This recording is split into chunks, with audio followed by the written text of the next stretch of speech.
જય ગૌ માતા, જય ઠાકોરજી, નારાયણભાઈ વસરા, ગુજરાત, રાજકોટ ઉપલેટા। અત્યારે તમને પાક દેખાતો હશે, કોબીનો પાક છે। શું વડીલા પાક છે એ નિષ્ફળ સમજવાનો, શું સમજવાનું? આ અડધો છે બગડી જાય તો ખેડૂતોની વ્યથા એ છે કે જ્યાં 2 રૂપિયા બકાલામાં ભાવ વધે ને ત્યાં સમાચારવાળા ને બધા છે ને હાવ રાયડું મંડે નાખવા, ગૃહિણીનું બજેટ ખોરવાય, ગૃહિણીનું બજેટ ખોરવાય। તો આપણે આ રોપ ઘરનો હતો, બરોબર ને? કેમ કે આપણે ખેડૂત છે એટલે મને ખબર છે, પણ તેમ છતાંય લગભગ મજૂરી કામમાં 5-6 હજાર વીઘો ભરાય રોપ ઘરનો હોવા છતાં, બરોબર? તો વ્યથા એ છે કે હવે આ તો નિષ્ફળ ગયો છે, બરોબર? અને હવે ગૃહિણીને કહી કે જો તમારે જોતું હોય તો તમે અહીંયા છોડવા લઈ જાજો મફતમાં। એટલે નમ્ર વિનંતી છે કે ક્યારેય ભાવ વધારો આવે ત્યારે ટેલિકોમ મીડિયા, પ્રિન્ટ મીડિયાને નમ્ર વિનંતી છે કે આવાય તમે છે ને જરાક લેજો। આ ખેડૂતોનું બજેટ એટલે ખોરવાઈ ગયું છે, તો આનું કોણ લે ટેલિકાસ્ટ? કેમ કે આ વડીલ છે એ લગભગ 1.5 મહિના ત્યાંમાં મહેનત કરતા હતા। ટમેટી મેં આગળ જોયેલી 1.5-2 વીઘાની ટમેટી હતી, એ હાવ ફેલ થઈ ગઈ। ટમેટા જરીક ટમેટાનો ભાવ વધ્યા તો એમ કે અમારે ટમેટા ખાવા કે ન ખાવા? ભાઈ તમે સફરજન ખાવ છો? આ ભાઈ સફરજન નથી ખાતા, એની વ્યથા છે કે ભાઈ સફરજન મૂંગા થઈ ગયા, હાલો તો એનું કોણ લે? કહેવાનું માત્ર ને માત્ર એ છે મિત્રો કે તમે જે ખેડૂતો પકવે છે એની એટલી હદે નિમ્ન કક્ષાની ટિપ્પણીઓને ન કરવું જેથી કરીને ખેડૂતોના બજેટ ખોરવાઈ જાય અને ખેડૂતો બકાલું વાવેતર કરતા બંધ થાય।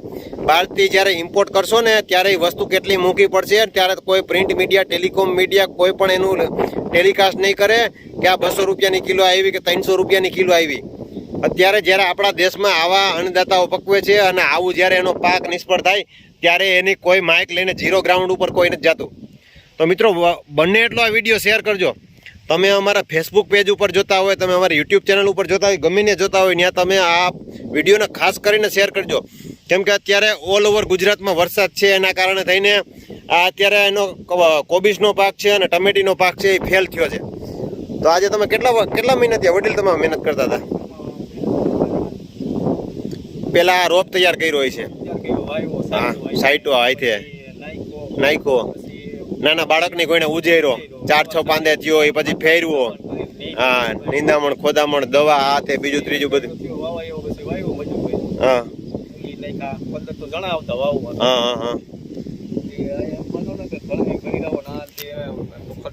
હા, મજૂરીનો ખર્ચો ચડી જાય, હા, કેમ કે આ કામ છે એ માણસ સિવાય થાય નહીં, આ ટેકનોલોજી થી કઈ ન થાય, હા તો જ થાય।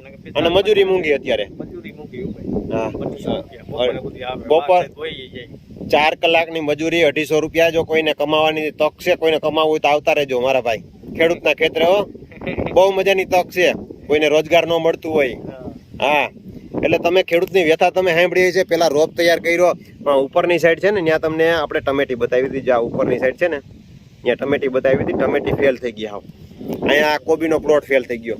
એટલે કોઈને ટેલિકોમ મીડિયાને વિનંતી છે કે જ્યારે ઓલું તમને મોંઘું લાગે ને ત્યારે એને બેથી શાંતિ રાખવી।